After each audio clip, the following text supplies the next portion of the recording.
Good morning. In the today's first section, Professor Ahluwalia sir is going to talk about DFT, a perspective from Schrodinger to Kohn Sham. So, sir, you can start now. Thank you.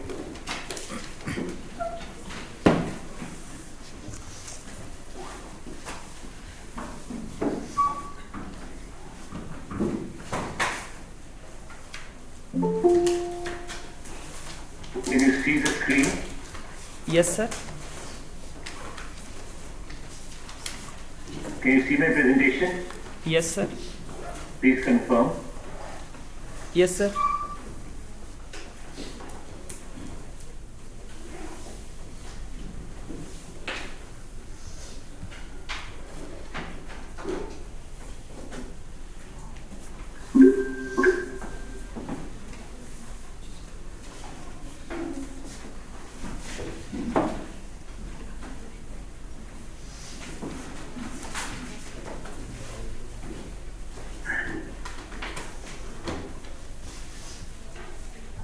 Sir, screen is visible.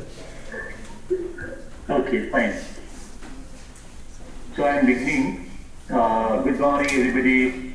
I hope you had a wonderful day yesterday and got a good hands-on experience in moving towards running DFT simulations for problems which you would love to do. Now, today what I am going to do is, I'll try to carry forward my yesterday's lecture, where I focused on how computers actually progressed, and in 21st century, where do we stand today as far as computational power is concerned, computational hardware is concerned, computational softwares are concerned, and how physics comes into it is the essence of my today's lecture. And I hope you will enjoy this and it will prepare you mentally for understanding and appreciating that when a code is run, what is the kind of physics which is actually working. The title which I have chosen is Density Functional Theory, a Perspective from Schrodinger to Kohn. But I may start even from earlier times also, that how the physics was progressing, how we were looking at things around us, how we were understanding the various patterns in nature, what were the new possibilities which were emerging, and how in the beginning of 20th century we started listening more and more about quanta. First, in the context of Planck's distribution formula, then by Einstein in the context of photoelectric effect, then quantization of angular momentum in the context of Bohr model, and after that there was a big gap, and it was only in 1924 that we found quantum mechanics started unfolding in terms of the famous Schrodinger equation. And once it was on the table of the physics people or the chemistry people, many mysteries of matter around us, they started revealing themselves. So it was a very interesting era, almost 100 years back, that it started happening. But the foundation of that actually must be understood, and we must really appreciate that how has science progressed. And I'll give you some examples here to appreciate this point. One is the most talked thing about science. That in science, one of the fundamental things which we do is make observations.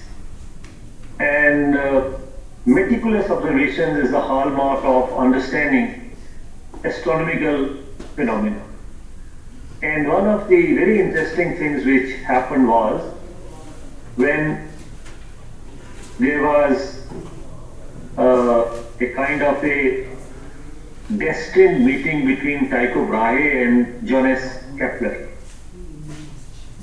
Brahe was a wonderful observer of night sky, and he had very meticulously made observations of the night sky and kept a record of those. And when he was almost on his deathbed, Kepler actually reached him, and he saw very many diaries of observations made by Tycho Brahe. So what Kepler requested to Brahe was that if you allow me to look at the data which you have recorded, I would like to do some calculations and see whether I can find some general law coming out of these big data. And Kepler's laws of planetary motion were a result of those calculations, where the data of astronomical observations by Tycho Brahe were used. So observations leading to enunciation of laws. And those laws correspond to the motion of planets around the sun. And one of the biggest success stories was this, that we had a lab which was nothing but nature. There was a person who was ready to observe in a very keen way, and he did it for more than 35 years. And coming off Kepler on the scene meant that here was a person who was interested in analyzing the data which was gathered and coming out with some results which really new. And Kepler's three laws of planetary motion was the result of that. This is one part. Second, in physics, many a times we have seen some creative experimentation happening. Now, one of the best examples which I can give you is of the discovery of laws of electromagnetic induction by Michael Faraday. Faraday was very much, fascinated by one experiment which was conducted by Oersted. And that experiment was this, that if you have a current conductor, you will always find that there is a magnetic field around it. This was a very interesting experiment.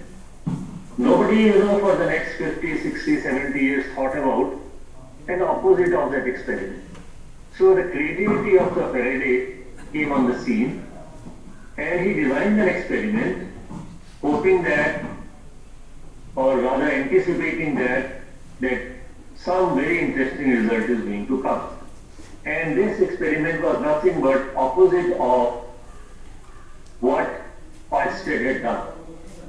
In that, Oersted had a current carrying conductor producing magnetic field. Faraday said, let me have a magnetic field, put a current conductor in that and see whether current will flow in it or not. And this is a very simple experiment. Any high school student can set up this experiment and make an observation which Faraday actually made. And you may say that what was so big a deal when we say that Michael Faraday made this discovery. I think the deal was big in the sense that he brought a new perspective of a phenomena which was observed by somebody earlier, modified to design a new experiment, tried to conduct that experiment and observe what is happening. And that small deflection in a galvanometer, which was observed by Michael Faraday when magnet was moved inside a coil, was a kind of a revolution and has been till date one of the biggest discoveries of science which has changed whole of mankind. the electricity which is coming to our homes ultimately is produced by this small innovation itself. This is regarding experimentation. So you can see that in the first two cases, observations led to some kind of a theory. Here was a phenomena which was inspired by Oyster's experiment and led to the discovery of electromagnetic induction. And these observations then led to, particularly the second observation led to the development of electrodynamics and Maxwell's equations of electrodynamics itself, or electromagnetism as we call it. Now the third aspect, which is very, very interesting, particularly for people who are going to work in the area of material science, is an understanding about the periodic table. I think you should make periodic table your friend. You should study very, very carefully about it, that what is there in this periodic table, what is the meaning of what you call groups in a periodic table, how one must have arrived at this kind of a understanding of the elements of in nature itself. Even today we are interested in knowing about the nature of materials, not just elements. Chemistry people have been really been using the idea of these elements to produce new and new compounds, even without knowing that what is in a typical, say, molecule, or in, say, a typical atom, maybe starting from hydrogen to all the atoms which are there in the periodic table. And it was again a kind of a pattern recognition exercise in which Mendeleev actually put himself into. And that was a kind of a urgent need which he was actually experiencing to teach periodic table itself. And there, at that point of time, it was not like periodic table. It was like teaching the physical and chemical properties of elements. And he was actually saying that is it possible that I may find or classify these elements into some kind of groups with very similar properties. For example, you know, when I go to periodic table and look at fourth group element, silicon, carbon, these are the elements which are very interesting. And they form a group. Silicon is the foundation of whole of the electronics industry. Whereas when we are talking about say materials, we will find that this required a great sense of recognition of the patterns which existed as far as their properties were concerned. So what Mendeleev did was, he created a periodic table in which he was able to classify, for example, in the first group, all the elements which have similar properties. Sodium, potassium, lithium, all these fall in the first group only. And he found that this is very interesting, that now I don't need to teach every student, say, lithium separately, or sodium separately, or potassium separately. Maybe when I tell them just about potassium, they will know very similar behavior which will be there for the rest of the elements in that particular group. Because of his very keen way of observing things around him, he drafted a periodic table and very cleverly left certain slots in that where he said these elements have not yet been found in nature, as and when they will be found, we will put to the periodic table itself. The way we look at modern periodic table, you know, in that quantum mechanics has played a very crucial role in appreciating that how things are placed in periodic table. But at the time of Mendeleev, there was no systematics available how to appreciate and understand this. It was all highly empirical way of putting things at different places in a periodic table. It was only Mendeleev who started using the idea of why not elements with similar properties should form a group. That was his fundamental way of looking at it. Now, it is not always that we search things in a very systematic manner. There are always possibilities in which to discover new things you require what you call out of the box approach. There has been one problem in physics which was found to be very intriguing, and that was that we have certain materials which have got their allotropes. Carbon is one of the best materials of that kind. Just remember this. I will come back to this in a minute. And we also were knowing that different allotropic forms of carbon are having different structures. This is very well known. And these are all three-dimensional structures. But people had started bothering about whether we can have stable crystals which are two-dimensional, not three-dimensional. In search for this answer to this question, what Andre Geim and his group did was this: they said, let us try to see whether we can create a two-dimensional crystal or not. Despite theoretically solid proofs which said that we can never have a material like which has got two dimensions, and graphene is one such material. So what to do? How to try to gather those materials which can be seen as having also a two-dimensional form, and can we really understand something from there about various other things around us or not? So this was the time in Manchester when one of the research scholars of Andre Geim was given a job of lifting a layer of carbon atoms from the surface of which material you will ask me it was being picked up. That is actually an allotrope of carbon, three-dimensional, and it is called graphite.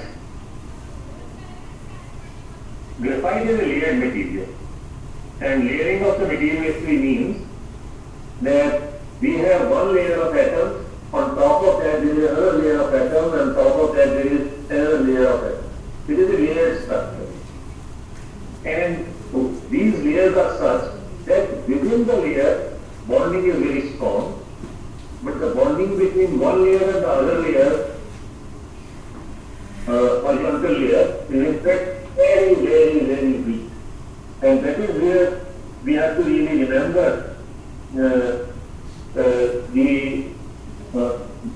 kind of approach which Andre Geim actually followed to get that two-dimensional layer.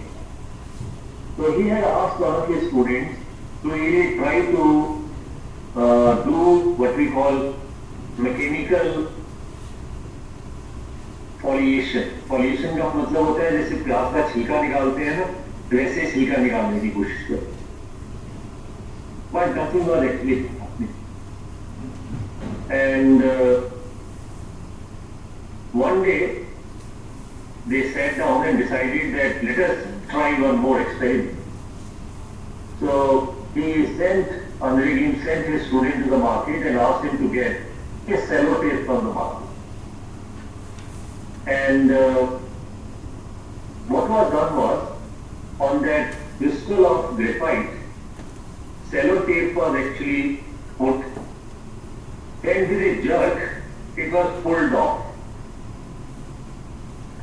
And what was expected actually happened. A single layer of carbon atoms got struck with that sellotape, and when it was observed under the microscopes like scanning tunneling microscope or atomic force microscope, one could see that it indeed was a two-dimensional structure and was almost stable. In fact, theoretical physicists used to think that two-dimensional crystals are impossible because of thermal fluctuations. These crystals may not be stable as is being expected. So, but this expectation, which actually Andre Geim arrived at, was entirely different. So this is also one way, when you don't know how to proceed further, with a small hint in your mind that this is a layered structure, let me try to put a sellotape on top of it and I will be able to pull off one layer. Fortunately or unfortunately, it was not that we were not knowing this kind of a behavior of graphite. In this audience, if somebody is sitting who does his work with a graphite pencil, sometimes people are very fond of writing with a graphite pencil, taking their notes with graphite pencil, or making drawings with the help of graphite pencils. This graphite pencil, when you write on a piece of paper, is doing nothing but leaving a two-dimensional layer on the surface of the paper itself. So, try to see where have we reached. We started with Tycho Brahe, who was met by Kepler. We started with Faraday. We went to Mendeleev. Then we went to Andre Geim. And now comes another very interesting thing. And that is, in particle physics, for almost 60 years, we had predicted that we must discover a fundamental particle of nature called Higgs boson, which actually provides mass to the matter. But to get or catch that fundamental particle, which was also named as God's particle, huge infrastructure was required. And state-of-the-art technology was required. The discovery of Higgs boson is landmark discovery because of one reason, that it was predicted by Peter Higgs of University of Edinburgh. But he was knowing that unless we reach energies of the particles to this scale, we will not be able to get Higgs boson. The moment that state-of-the-art technology was made available to us, we could discover the footprints of the Higgs boson also. So this is how things progress in science. Now, let me come back and try to ask myself a few questions which are very relevant for any student of computational physics or material science or chemistry or even biology. People are asking. And there are a number of things which have contributed to this. When we talk of using computers for doing basic science research. Now, in the last 100 years of the 20th century, the knowledge has really moved so fast that its horizon has been expanding in a mind-boggling manner. So many things are happening simultaneously. We find that there is a race between groups who are working on a particular problem, that who is going to achieve a milestone faster with respect to the other. So what we find was, in the first 30 years of the last century, that is the 20th, last centenary, that is, we found that a new field is emerging which we call as quantum mechanics. We found that new technologies are emerging and tools are emerging which can help us to understand physics. Unbelievably, very low cost computing resources are now available to us on which we can really simulate our experiments to move further. Thirdly, the kind of hectic activities which are taking place in an interdisciplinary manner, we find that studying materials on the computers has brought very many areas of basic sciences together. Physical sciences, physics falls in there. Chemical sciences, chemistry falls in there. Mathematical sciences, applied mathematics is nothing but the application of the laws of physics to real life situations. Biological sciences, where we are very much interested in what makes us, what makes a protein, what kinds of proteins are there in a person's body when he goes through a typical kind of a routine.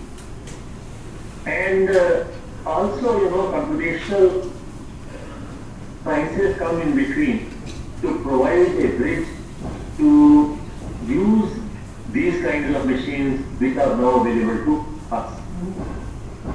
Very good. I hope you are with me and you are trying to understand me also. If you have any question at this stage, I am coming back to you. You can ask me. I am back with you. If you feel like asking me question, you can just raise your hand. Those who are sitting in the chat, they can raise their hand. I can see that. And if there is somebody else who would like to ask a question in words, you can pick up the mic and ask me the question. Come on, let's see what you have to say.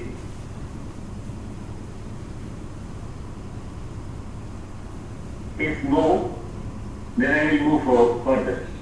Tell me. Can somebody write so that I can see that I can move further?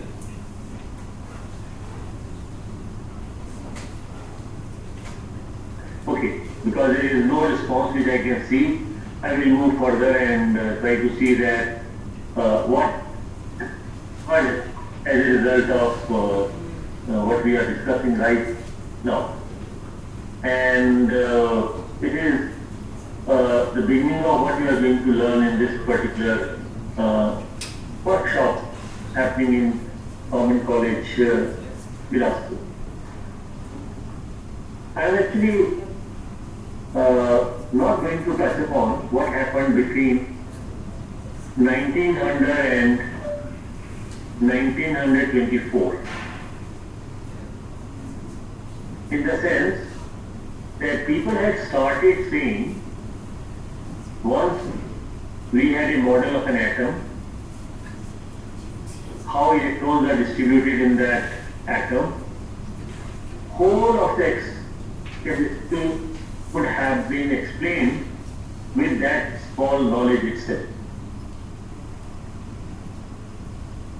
Okay, emerging of the quantum mechanics on the scene was what? It led to, first of all, understanding whole of the chemistry. Suddenly we found that why periodic table is in that shape in terms of the structure of atom, where electrons were playing a very crucial role in creation of the material itself. Okay, and people started knowing that there is a famous equation called Schrödinger's equation, in which we can put the knowledge of the potential of the system set up a Schrödinger equation and solve it to know the wave function, and from that wave function we can always calculate the probability of the presence of an atom in some position, say in a lab, right? People very soon realized that it is not very easy to solve these equations. They are very hard problems, and even till date we are keep on hearing about quantum mechanics, that nobody understands quantum. But the way chemistry people understood that was amazing. Everything, every property got linked with the way electrons were distributed outside the nucleus of an atom itself. And here is a very famous quote of PM Dirac, Paul Dirac, where seeing the scenario of the things which are happening around, he made this statement. The fundamental laws necessary for the fundamental treatment of large parts of physics and whole of the chemistry are thus fully known, means with the emergence of quantum mechanics, all these are now very well established things, we know those. And the difficulty lies only in the fact that the application of these laws leads to equations that are too complex to be solved. Now the second part is the part where as human beings or people who are very good in analytical skills found that this is almost impossible to do.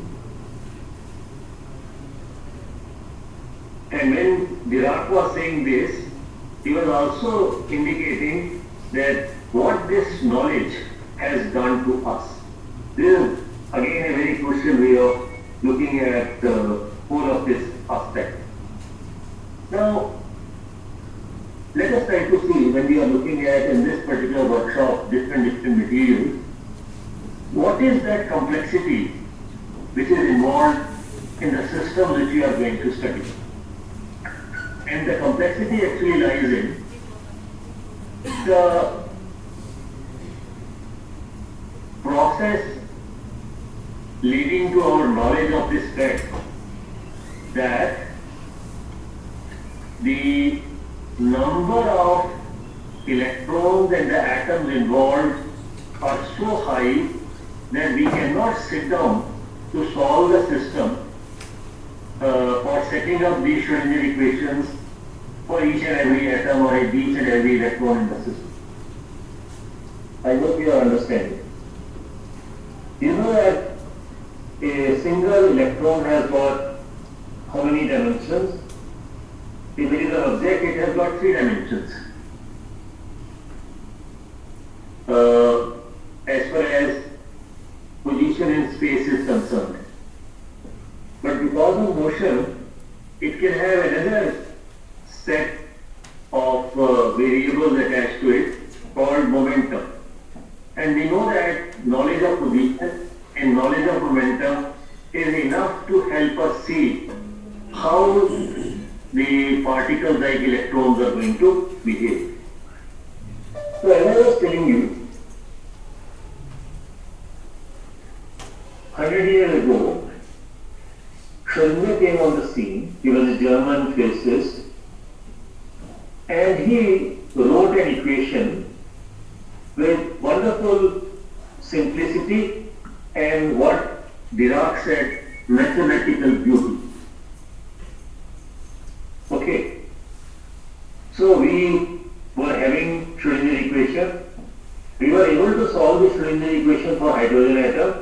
Please don't forget, hydrogen atom only has one electron. It was able to correctly predict the energy levels in which electrons go and sit, falling, fall is exclusion principle.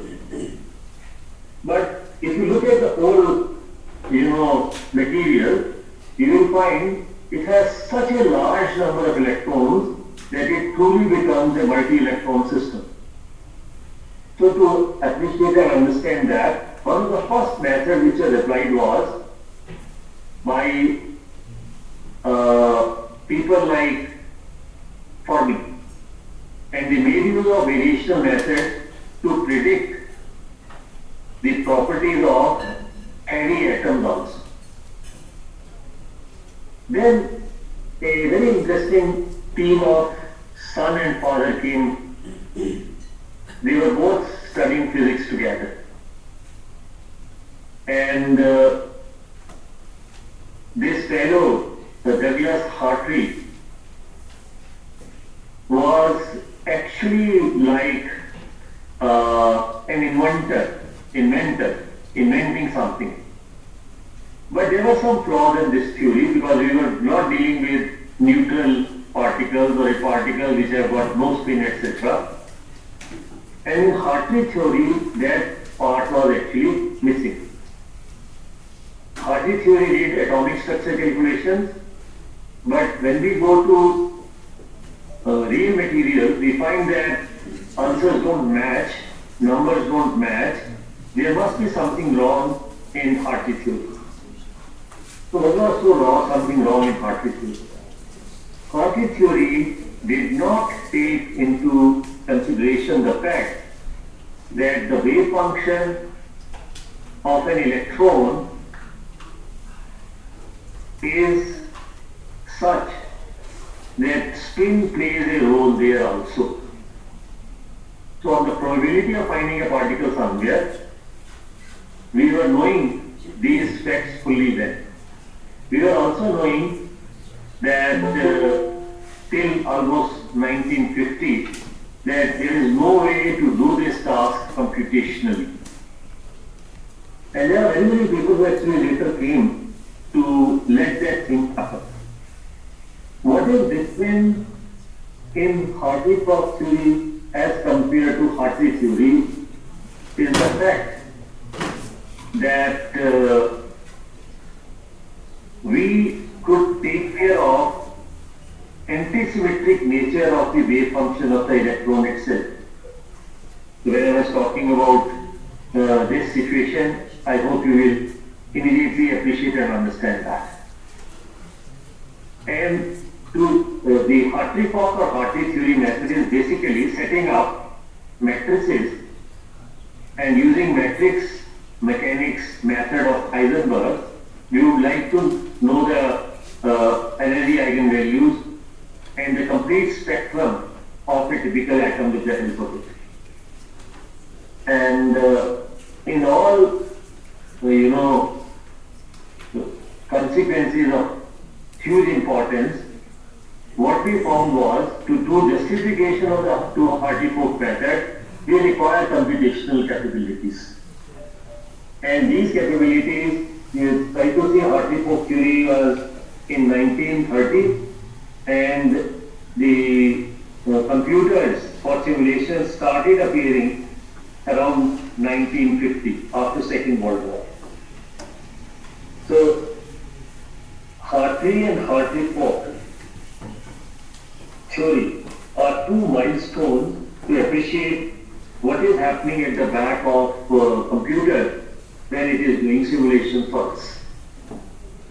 Then we also found that to handle such materials which have got say capital N number of atoms, and if we try to see that will actually mean 3n coordinates of position and in phase space another 3n coordinates of momentum, and these two together, if you treat n as nothing but Avogadro's number, it's a huge number about which we are actually talking. So people try to find out some other ways and means to conduct this kind of a task. And one of such tasks is known as Monte Carlo method. In Monte Carlo method, what we do is we randomly position atoms making the materials and try to run the simulation to see that what is happening to them when we are actually trying to look at the phenomena. I'll just tell you the meaning of this Monte Carlo method in a very, very simple fashion. An example is that can I really find the value of pi? I hope you know pi is equal to 22/7. Or you can also go up to very large number of decimal places. Till today, we have come to know that it is an infinite number of things which you need to do for a typical step which is to be taken. And this Monte Carlo method was first of all used in simulation of the nuclear reaction leading to what you call huge amount of energy being thrown into the surroundings. Okay, so what is done in Monte Carlo method is very simple. So we make use of dices for that purpose. Dice I hope you must have used in the context of what?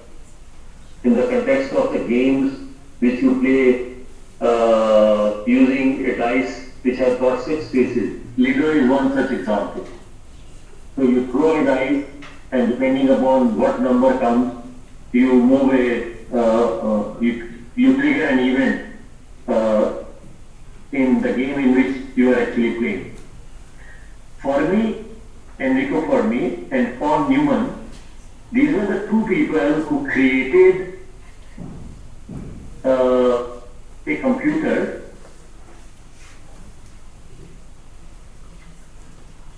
and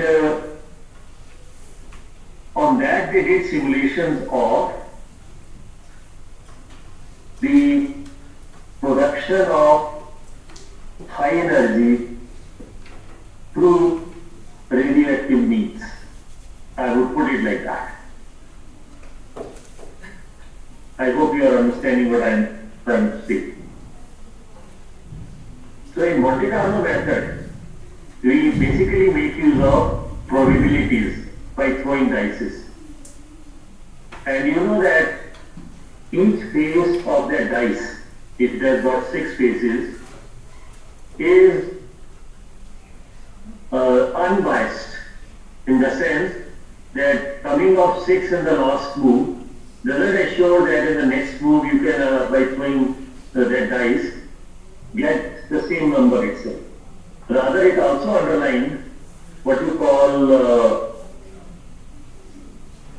as far as these dices are concerned, that each face of the dice has got equal a priori probability, which is 1 upon 6, 1 upon 6, 1 upon 6 for each of the faces, and if you sum this probability, you will always get answer equal to 1. So Monte Carlo method actually makes use of throwing of dice. For example, suppose I want to find the area under a curve. I can pick up an area, or I will start throwing what you call dices, and I will try to see that what is the situation which is emerging. And by doing so, if we try to do this experiment in a unit circle and try to throw what you call those arrows on a screen typically, you will be able to predict very many things with the help of this particular mathematics. Now, these were the early days. Up to 1945, we had very nice things in place.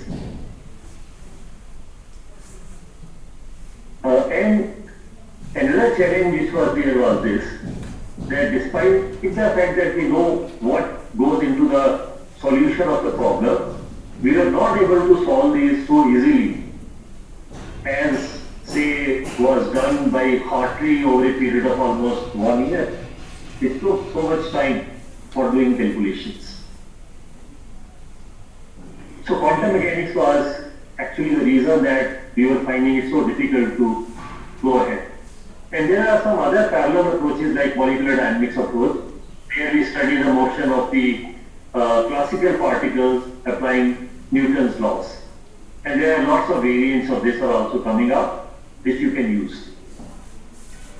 The star theory of this particular workshop actually lies in what we call as the density function theory.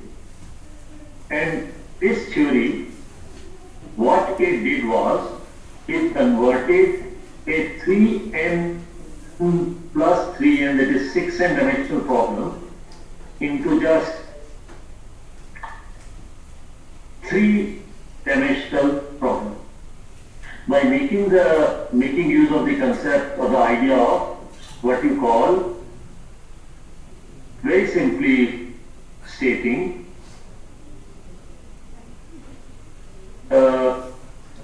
reduction of a problem of very large number of coordinates, which are 6n in terms of position and momentum, to just 3 coordinates, 3-dimensional problem as far as position is concerned. And for using it, people started writing programs for computers. It is an industry separately also. So please don't forget that. Now comes another thing. Density actually means here what? And density functional actually means what? Why don't we call it density function theory? Why we are calling it as density functional theory? Now, whose density we are actually talking about? It is actually the electronic density about which we are actually thinking. How to describe, say, electrons which have got the coordinates of the order of 3 times Avogadro's number, very large number. Okay, so this was one aspect. We are talking about density of the electrons. Let me also tell you one thing more. I think in chemistry you have worked on plotting the shapes of orbitals. Spherical orbital, say 1s orbital which we call, similarly p orbitals, similarly d orbitals, similarly f orbitals. You can draw all those. What are those pictures, by the way? Those pictures are nothing but telling us the probability of finding a particular thing at a particular place. Okay. And when we try to do this, we find that the idea of function actually emerges that. And the idea of function is different from the idea of function. Please don't forget that also. When you will study the literature, you will find that when we tend to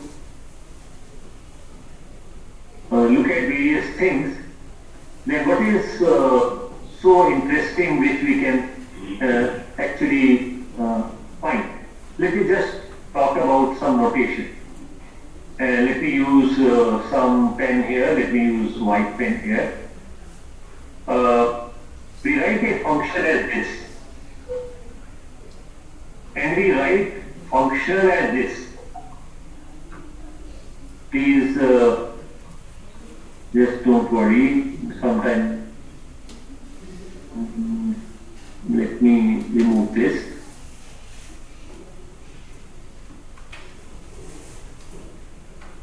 We write functional as this.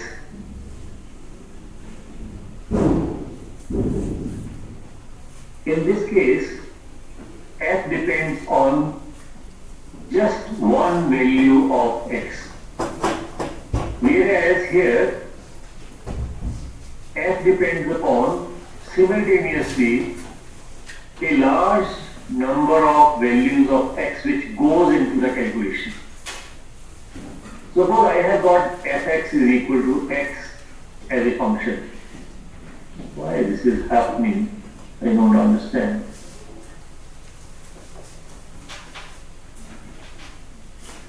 So, try to see this part very, very carefully, that this x actually is a set of numbers, like x1, x2, x3 and so on.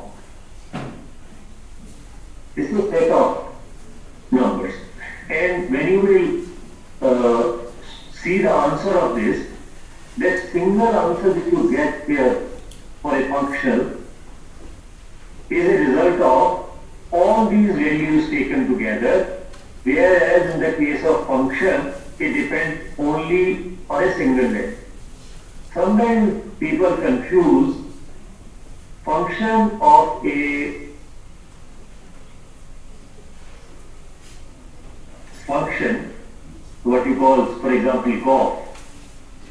G is a function of f is a function of x as the functional, but that is not so. That is not actually true. We have to be very careful about this particular aspect if we have to really remember few things.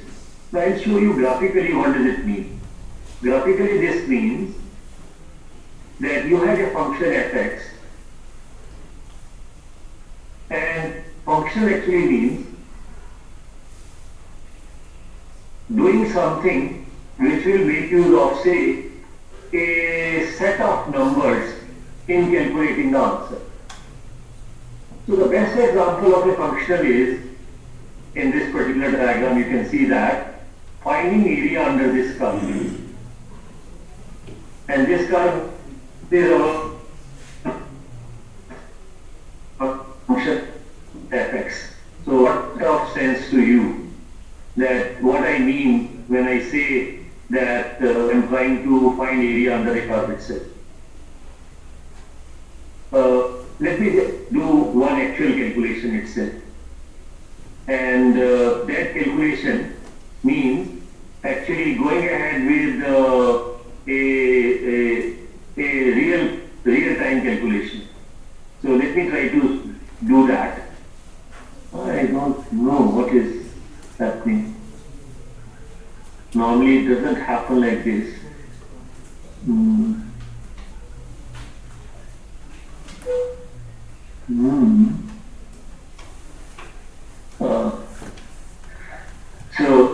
Let me try to do this integral in going from, say, 1 to 2.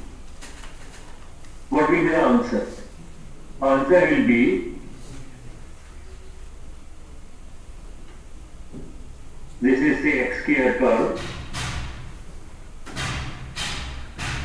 1 is here, 2 is here.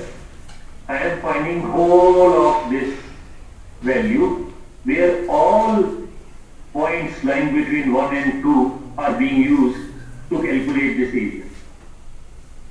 Because in finding integral is nothing but finding an area. So by putting all the values from 1 to 2 in between here, I am getting the answer to this.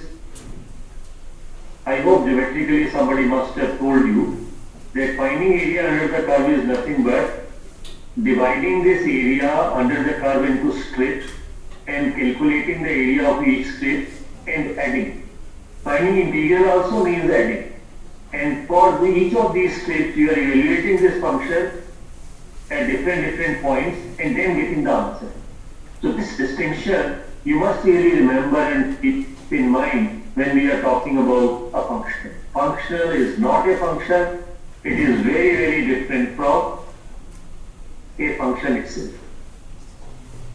And I think I have given you the best example for understanding it. So we started with a 3-dimensional problem. We have reduced it to a 3-dimensional problem, which is a great thing, via the idea of density.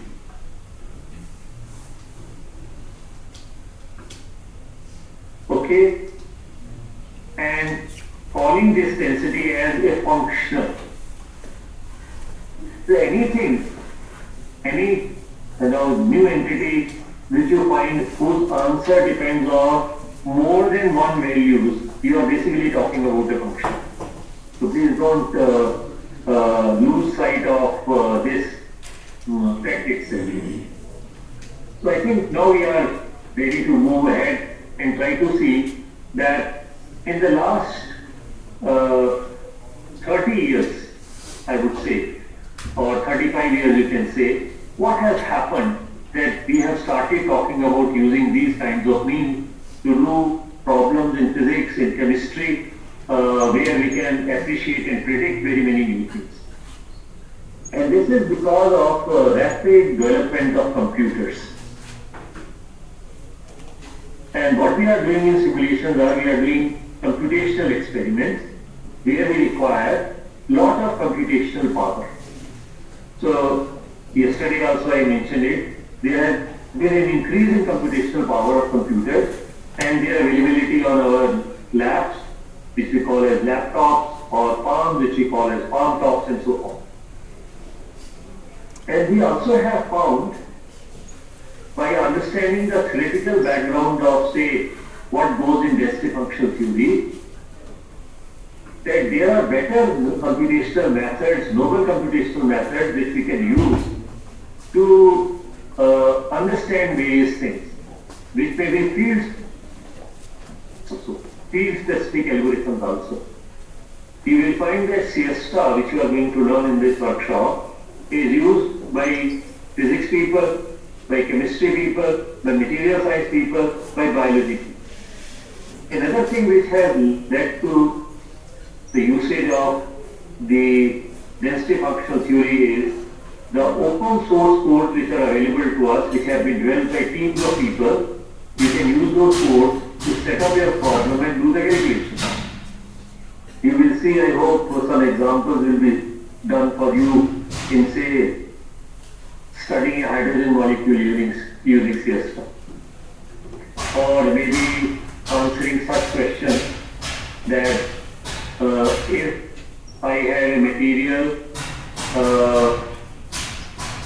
what kind of a structure for this material will be more stable? You can start simulating that material using one kind of structure, second kind of structure, third kind of structure. And you will find computer will tell you that corresponding to which structure, we will find that the ground state energy is minimum. The one for which it is minimum, we will find that nature also obeys that kind of thing. Now, the cost of computers have also come down like anything. And if I just make a comparison for you, this table I have taken from a lecture which was given by Michel Levitt when he was given Nobel Prize for developing new algorithms for doing simulations itself. And in that he says that around 1967, the cost of the computer was $40 million, whose speed was just 0.1 megahertz, whose memory was just 1 MB, and who took a large hall to accommodate it. And by 2023, we find the cost of such computers has come down like anything from $40 million to just $4,000. Speed has gone up by 1 gigahertz. Memory is typically of the order of 10 GB. And size is typically that of a laptop. And you will find that every time when you look at this table, there is a change by a factor of 10,000. Either it is, if you look at the cost reduction. If you look at the speed, then you will find it is a speed enhancement. If you look at the memory, you will find again it is 10,000 times what we were having in 1967. And the size has been reduced almost 1 upon 10,000 times that of that hall in which first computer was actually put. And there he made a very interesting statement. And he said, if we try to draw an analogy and say that if cars were like computers, then a new Volvo would cost just $3. It would have a top speed of 10 raised per 6 kilometers per hour. It would carry 50,000 liters. Capacity rate would increase to an extent. And and you would be able to park it in a shoebox. The size would have reduced to such an extent. Very interesting way of expressing that what has happened as far as the development of hardware called computer is concerned. Now, there have been very interesting, visualization of all these things. Placing people in front to make use of these kinds of resources. And by 90s, late 90s, two people were given a Nobel Prize in Chemistry for developing these computational methods so that we can apply these to do some kind of chemistry with the help of quantum mechanics itself on a computer. And one name which was in the title of the slide was also there is Walter Kocher. Another name is John Poppel. Let me just take you back and show you. Here is Walter Kocher. And in this slide, I would like to actually tell you, here is the Schrödinger, here is that Hartree, and here is one very interesting fellow. He happened to be an Indian, and he is considered the pioneer in development of molecular dynamics codes and using those to understand inert gas behavior. His name was Anisur Rahman. He passed out, did his MSc from Osmania University in Peshawar, Andhra Pradesh. And here this man with a cap is Walter Kocher. Why I am actually trying to tell you this? Because this fellow, whose name is John Poppel, he and Walter Kocher were competitors. And they used to meet very often in conferences. And Poppel would always tell Walter Kocher that what you are talking is something which is very, very difficult to implement. And he would tell him reasons that why this cannot be done. But look at the destiny, that they both were standing on the same platform where they were given Nobel Prize in Chemistry in 1998. Also, these methods of applying quantum mechanics to not only physics and chemistry but to other sciences also like biological sciences led to a Nobel Prize in Chemistry to another team of three people who were truly multidisciplinary people. Martin Karponos, Michel Levitt, and Anna Washer. And it you will be surprised to know that they were not given a Nobel Prize for discovering something new, but they were given a Nobel Prize for developing methods that can be used for theoretical studies of the properties of molecules and the chemical processes in which they are involved. These chemical processes may be happening in biochemistry, may be happening in biology, it may be happening in biosciences, etc., etc.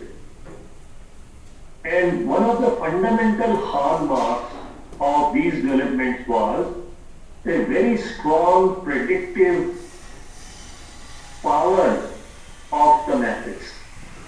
We started finding that people started studying a group of materials together and predict their behavior and floating hints to the experimentalists to do their experiments to find out whether such material actually exists or not.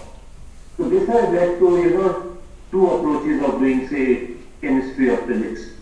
One is that you sit down on the computer, make use of theoretical ideas and do templates. Second is that you sit in a wet lab, try to set up your experiments there and try to see in that experiment that you have made use of some idea which prediction is telling you to actually see whether such materials exist or not. There is one very interesting quote which was developed by this fellow, John Poppel, and this is chemist, it is known as Gaussian code. And these are a series of, quantum mechanical software to do calculations. And in this cartoon, you can see that Poppel is sitting on a computer, and from this computer, there are certain molecules which are actually emerging, which are getting predicted. With the help of radio telescopes, one could see certain molecules which were predicted by Poppel in interstellar spaces. He also contributed a lot to nuclear magnetic resonance, and this magnet actually tells us that significant part of his research. So it's a very interesting situation. Now let us try to see these people who got Nobel Prizes, in which area they were actually working. Poppel was a man who had nothing to do with chemistry to begin with, and he joined the chemistry department with his background of mathematics, and even his colleagues never used to treat him as a chemist. Then comes Walter Kocher, who was by training a physicist, and he actually brought a great simplification in reducing a huge problem of position coordinates to three-dimensional problem. And then these three people come on the scene. One is from biology, other is from chemical physics, and third is from chemistry. Their effort has been to, bring together those computational tools which can help people discover new things. And that is the truly interdisciplinary nature of this whole situation. I think I must really share with you an anecdote in which Poppel was actually involved.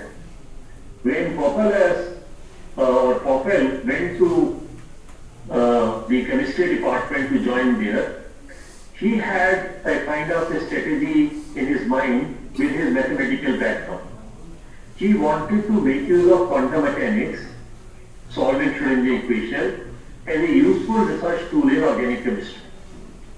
And his degree was in mathematics. And when he joined the department, one of his colleagues challenged him with a very interesting remark. And that remark is worth remembering also when we start doing new things. You should not call yourself a theoretical chemist until you have discovered something about chemistry that other chemists do not already know. अब देखिए कितना ये depressing thought है कि भाई आपने अपने आप को थ्योरेटिकल केमिस्ट कहने की कोशिश मत कर लेना जब तक आप एक्चुअल में ऐसी चीज ना डिस्कवर कर सको जो लोगों ने ना डिस्कवर की. और naturally when one is in such a situation one tries to defend also, and Poppel actually defended himself, but he also had to do a lot of soul searching to set up his agenda for research. And the question which he asked was very simple. How can quantum mechanics, as we know it at that point of time in 1952, be turned into a practical procedure which can be applied to current organic chemistry problems in the immediate future? And then he also mentioned another thing with this remark. This was no doubt an ambitious target, but the formulation of difficult objectives is always a healthy exercise in any research career. अब देखिए अपने objectives को बड़ा रखना, particularly in research career, is a very important part. Otherwise, you cannot really make your presence felt. And now we know that Poppel is a well-known person. Also, when we want to really do these simulations, one of the most important things or inputs which goes into the simulations is the knowledge of the potential of the system. When we try to write down Schrödinger equation, there is one part which is called kinetic There is another part which is called potential energy. So what kind of potential energy which we are using also needs to go into the system. So I think you can very well realize that what it means. And there are lots of models which are available to us in appreciating formation of say molecules for making them, or how nature actually makes use of those fundamental laws of physics in doing all these things. And slowly and steadily we started with a potential energy which was that of say a simple harmonic oscillator. Then we actually went ahead and added something which took care of rotational part also. Then we went further and we found there were few other things also which we could actually talk about. Just for a minute. Which we could talk about, and that was a very well-known potential called 612 potential. It is also known as Van der Waals potential, and it has few other names also, which are very interesting names. And Anisur Rahman actually made use of this potential, which in solid state physics is known as Lennard-Jones potential. And its shape is of this kind. And this is well known. People start looking at all these things at the +2 level itself. And then another potential which is there when we think of charged particles interacting with each other was what we call as the Coulomb potential. That what are the Coulomb potential energies when charged particles interact with each other.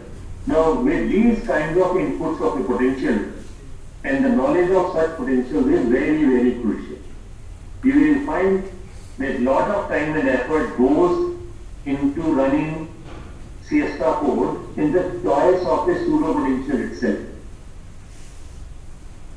And I am sure that you will be taught how to generate these pseudo potentials to do your calculations. So as I was saying that you can do a very interesting simulation on a computer. I hope you will do this thing. Maybe Dr. Arun must have set up this exercise for you to do, and that is starting with 2 atoms of hydrogen on a straight line, trying to bring them together, keeping an eye on what is their total energy and plotting a graph. On this side you are seeing that a graph has been plotted. And you see that there is a minima in this graph. In this inset, you are seeing a magnified version of that here in between. And you can also plot the charge distribution of the electrons around these atoms. Now, when these atoms are far apart, charge distribution of the hydrogen atom is like that of a sphere, spherical orbital it has formed. And then you start bringing them together, and you find that the lowest energy of the system is somewhere near the minima lies. And if you try to measure that, what is the distance between these two where this minima lies, that gives you a prediction of the bond length of the system itself. That what is the bond length which is there. And we can always go and check this bond length in experiments. And here variation of that in terms of this charge distribution which is there. So this is a very simple experiment, but immediately puts you into a kind of a scope of the study which you are going to make. But do remember one thing, doing this graph sounds very simple, but doing actual things is quite tricky, and it requires a lot of patience, and it also requires a lot of honesty. There are no shortcuts to arrive at your answers in simulations. If you will be trying to follow shortcuts, you will land in a situation where you will get wrong results. So you have to do lots of tests in between whether things are going in the right direction or not. This is a message which I want to develop in the very beginning. Now, in our group, we have done lots of studies of simulations. For example, we have done studies of this molybdenum disulfide. We have also looked at these in detail, and we found that some of the things which we predicted later, they were confirmed experimentally also. And I think that is the success of a simulation which you actually set up. And we find that this paper of ours has been quoted almost 700 times. It has got almost 700 citations. And that shows how important work is this that people feel like citing it also. Then these are some of the other things where these were cited.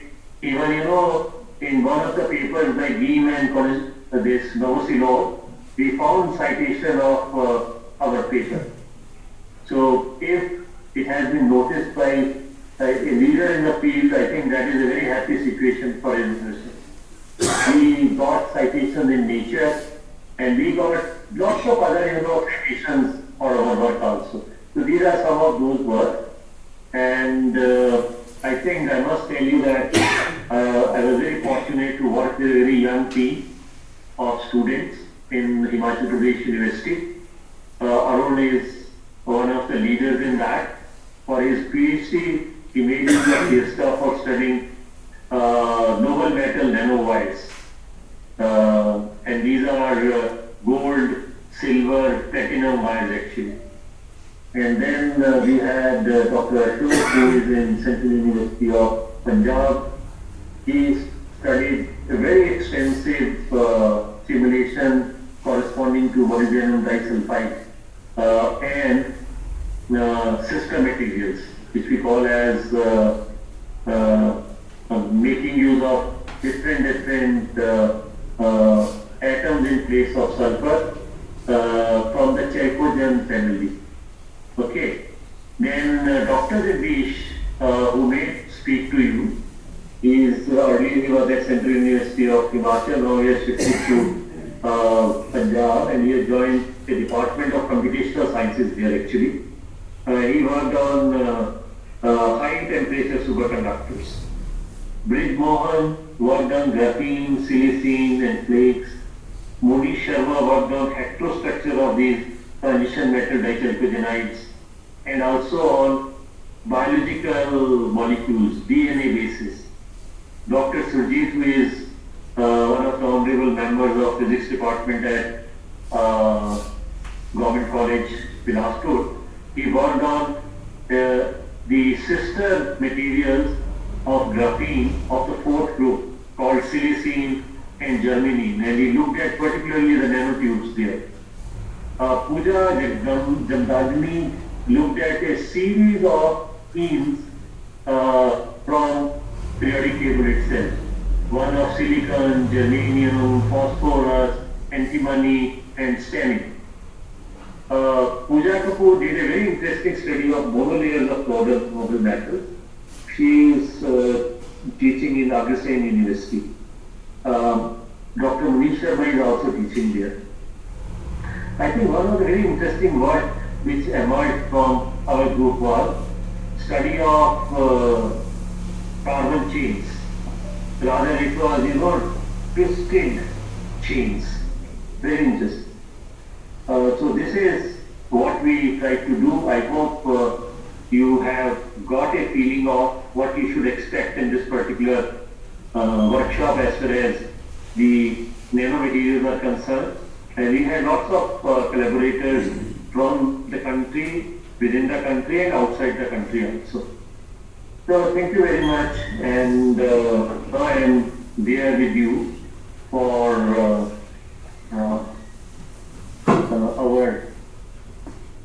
our question and answer session.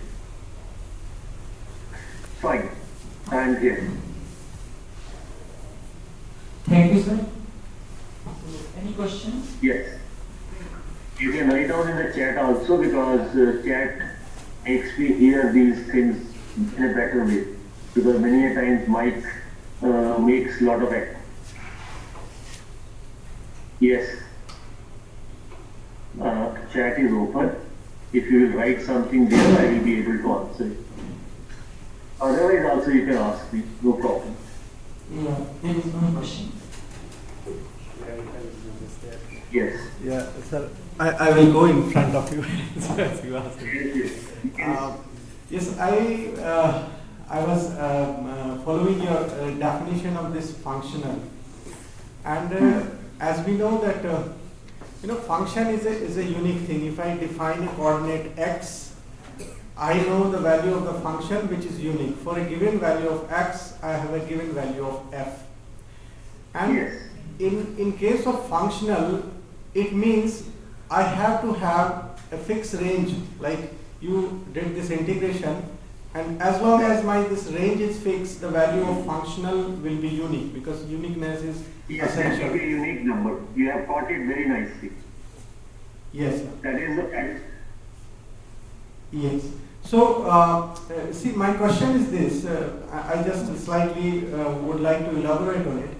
That there is when we are doing it in some calculation, that we choose some value of x and we find some value of function f.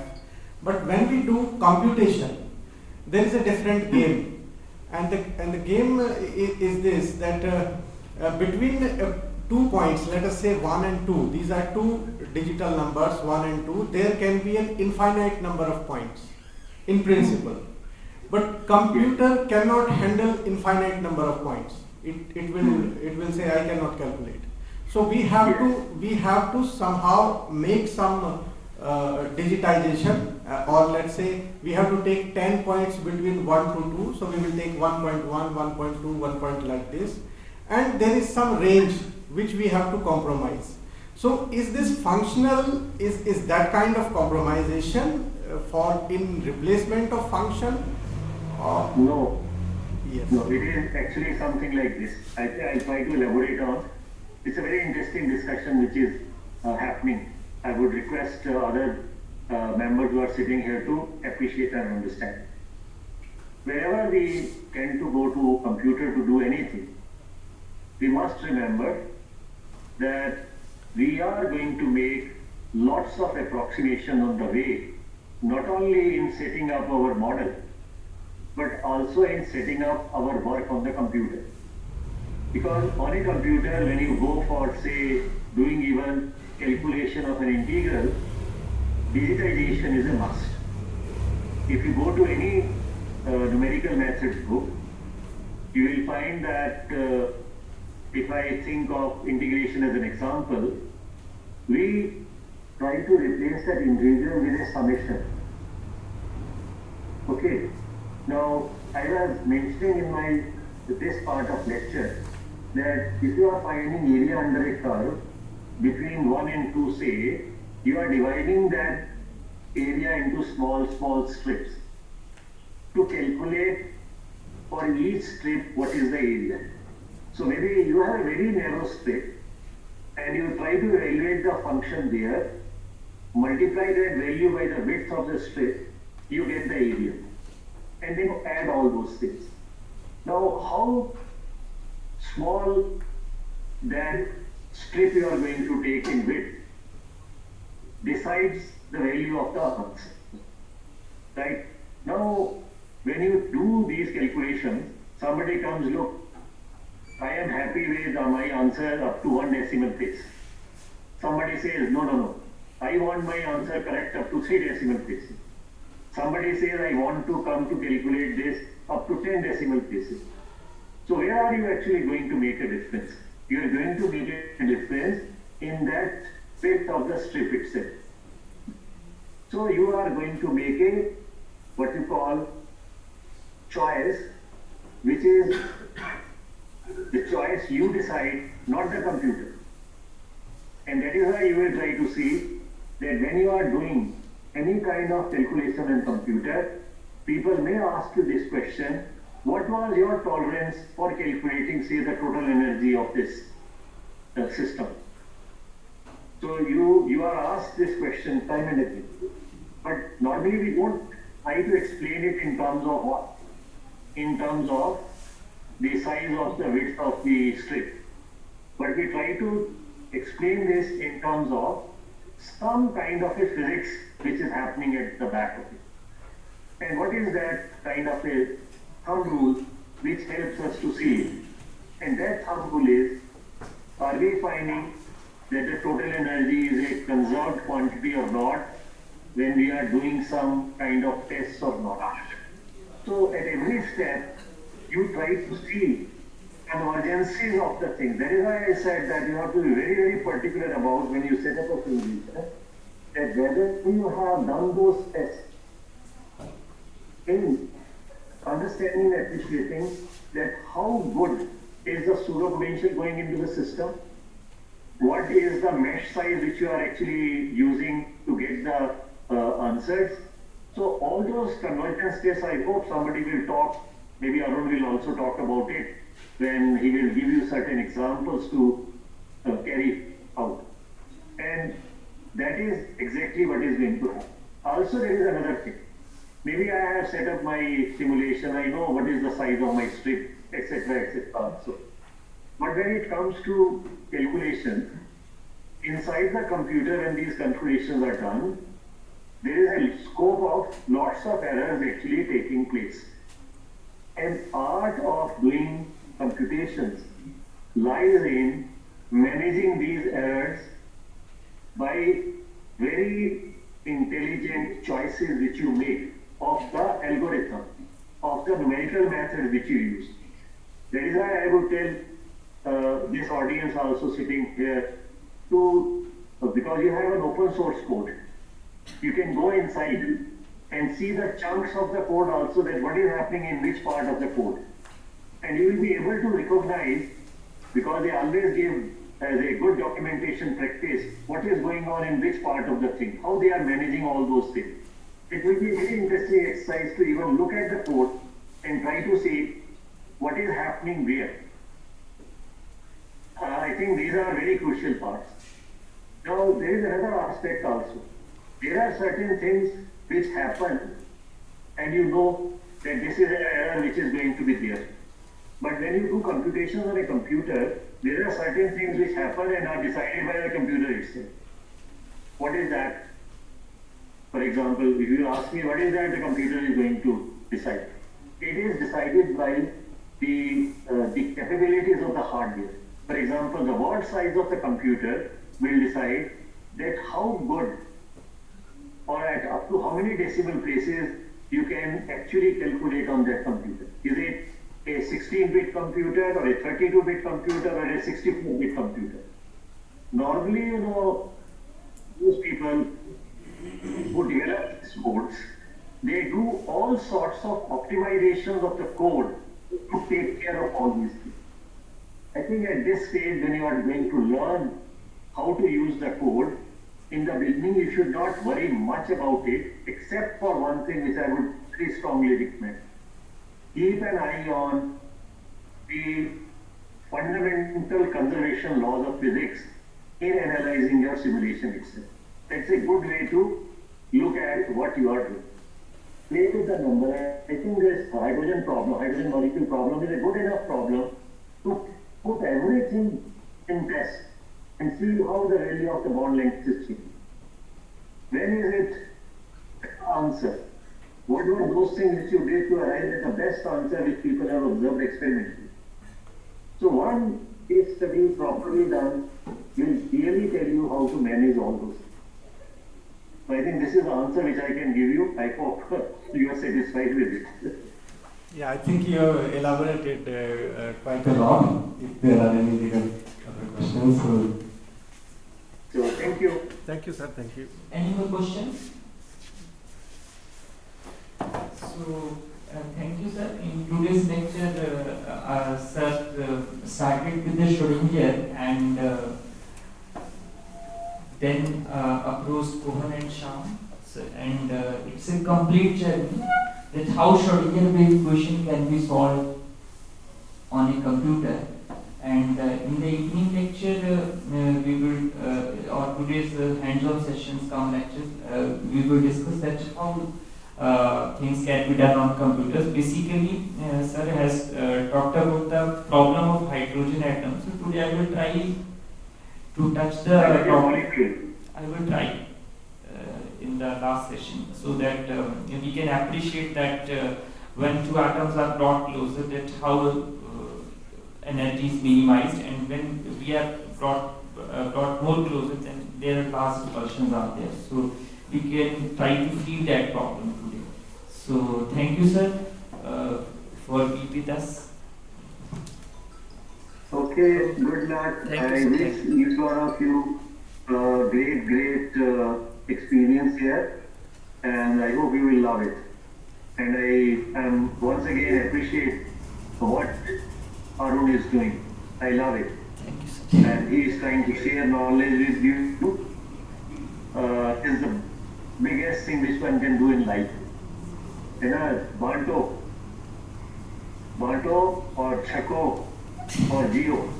That is what is the best thing to do. So thank you very much. I Thank you, sir. enjoyed it. Thank you, sir. Thank you, sir.